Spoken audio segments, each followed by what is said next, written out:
ดูขึ้นมาแล้วแบบหลายท่านมากค่ะก็ได้เป็นแรงน้าน่ะ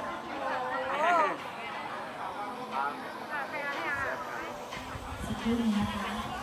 วันนี้ปรากฏนะครับซึ่งหลังจากที่เรานะคะก็ประกาศนะคะในรอบ16คนสุดท้ายแล้วนะคะก็ขออนุญาตนะคะมอบได้นะคะเป็นความสำหรับผู้ที่ผ่านเข้ารอบมาเตรียมตัวได้อย่างดีเลยค่ะเพราะว่ารอบต่อไปของเราเนี่ยจะเพิ่มสกิลนะคะในเรื่องของไหวพริบปฏิภาณการพรีเซนต์นะคะไม่ว่าจะเป็นการพรีเซนต์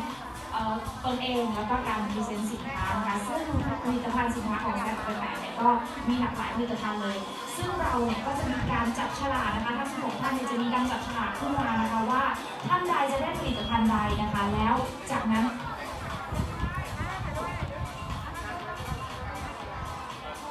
เอาละครับพร้อมกันหรือยังครับผมขอเสียงหน่อยเร็วการประกาศผลนะครับผู้เข้ารอบ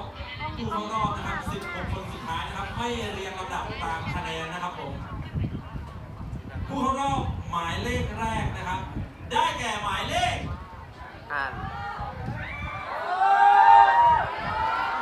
มีซาวด์